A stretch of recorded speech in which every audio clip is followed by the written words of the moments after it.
陣喺呢度入嚟嘅。佢兩邊都入嘅。哦。佢兩邊都入㗎。係兩邊都入，佢有個網嗰度有個圖咧，就話俾你聽你個。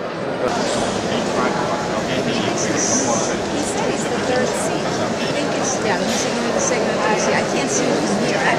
You want to?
Please join me for the Pledge of Allegiance and remain standing for the Star-Spangled Banner.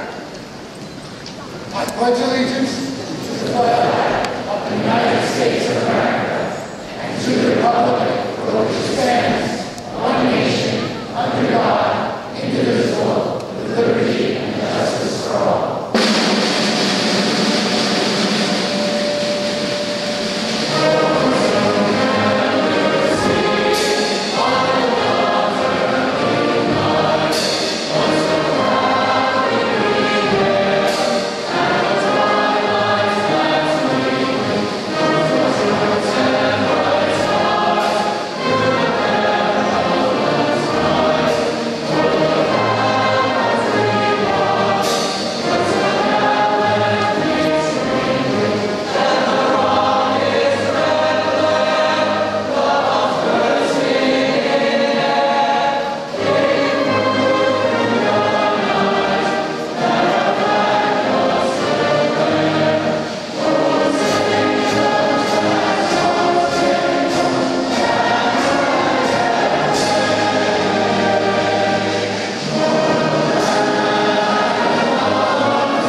faculty, alumni, and a very warm welcome to our graduating class.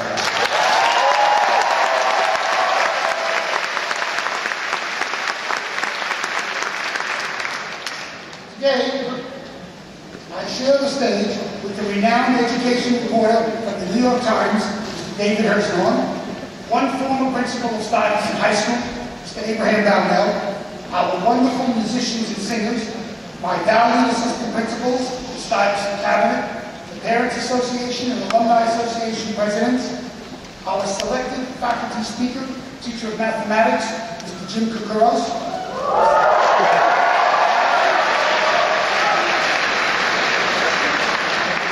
Stuyvesant's valedictorian, salutatorian, and student union officers, our coordinator for student activities, Ms. Lisa Weinberg, and Mr. James Kukura, Mr. James Leonardo, the senior class advisor,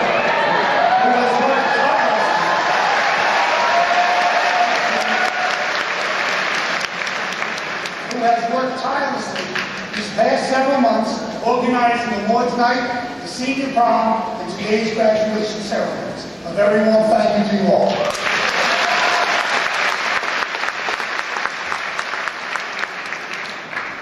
I would like to begin by saying that I am honored beyond words to share this space with our distinguished guests and with the many fine young men and women of Stuyvesant's graduating class of 2008.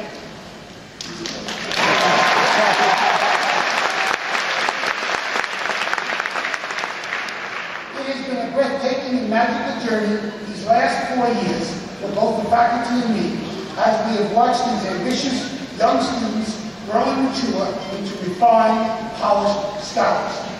This class has risen to dazzling heights, dabbled in genius, and conquered even the most daunting academic dragons. What they have accomplished on both the individual and group levels will be part of the Stuyvesant legacy and used as a benchmark for future classes for which to strive. They are truly a wonderful group of young adults who I am sure will navigate their futures in a fashion that is deserving of their intellectual gifts and of their endless potential.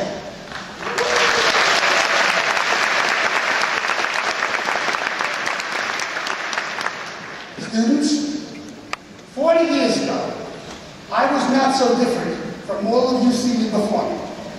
I may not have been so motivated or so gifted, but like you, I stood at the threshold of adulthood and responsibility, diploma in hand, eagerly awaiting the beginning of one of life's most important chapters.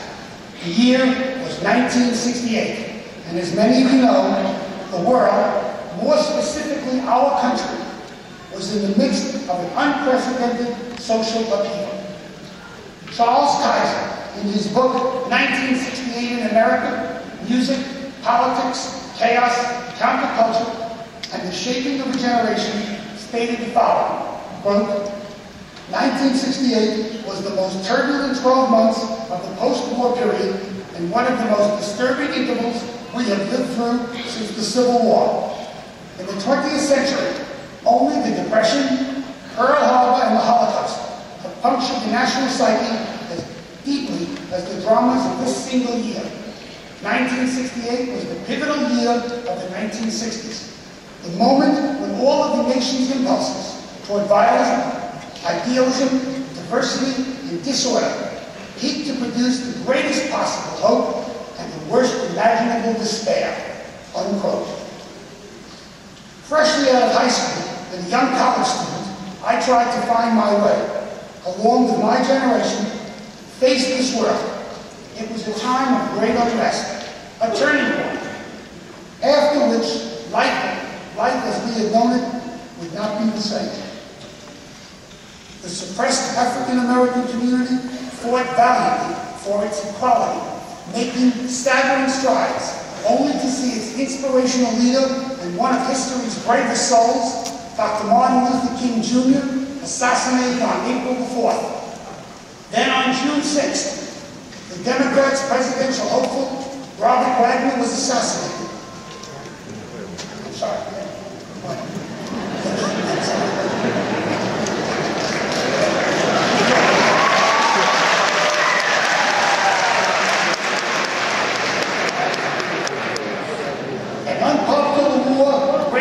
Vietnam, which prompted grassroots activism, anti-war protests, and a mobilization of young adults and college students.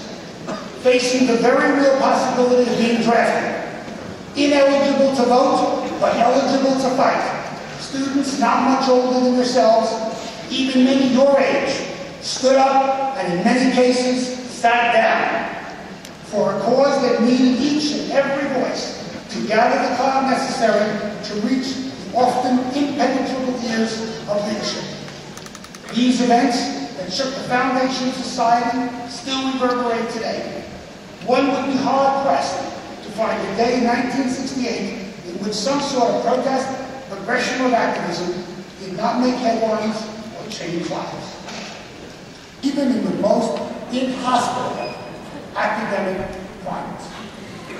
You may say to yourself, yes, I understand the significance of 1968, but why should it be meaningful to me as a freshly minted high school graduate? What you are about to realize, if you have not already, is that the world into which you are about to step, the world of 2008, stands at yet another turning point, a watershed. 2008 has been a year of conflict and change. An unpopular war continues to rage in Iraq. Alternative and renewable forms of energy have reached an all-time high in popularity and usage. But your conscience knows that this is only the beginning. Global warming is real, and efforts to curtail the responsible outputs are not yet sufficient. Poverty and unemployment ravage our cities and communities, as well as the majority of our planet.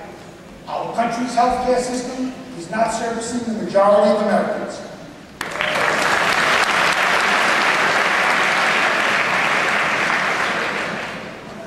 Like 1968, the winds of change have gathered strength. And like 68, the role that our young people play in the shaping of our future will be our most important variable. As graduates of Stuyvesant High School, you now have an opportunity, furthermore, a responsibility, to move forward in this world, determined and gracious, prudent and bold, compassionate and just, all in an effort to better yourself, your environments, and those around you. As Tom Brokaw, famed news anchor and author of Bloom, stated, quote, "You are educated. Your certification is in your degree. You may think of it as your ticket to the good life. Let me ask you to think of an alternative. Think of it as your ticket to change the world," unquote. Ladies and gentlemen of the graduating class of 2008, I both challenge and implore you to let the following serve as guideposts for your future. Demand the best of yourself and accept nothing less. Always give yourself fully to the task at hand. Respect yourself and your ability. Never retreat in the face of adversity. Always remember the people and the places who have helped to make you the person you are today. And give freely to those less fortunate than you. John F. Kennedy said in 1961, "The torch has been passed to a new generation of Americans." Now, 47 years later, in this watershed year, the torch waits to be passed again. So I ask, who of you is ready to receive it? There are none more qualified than you.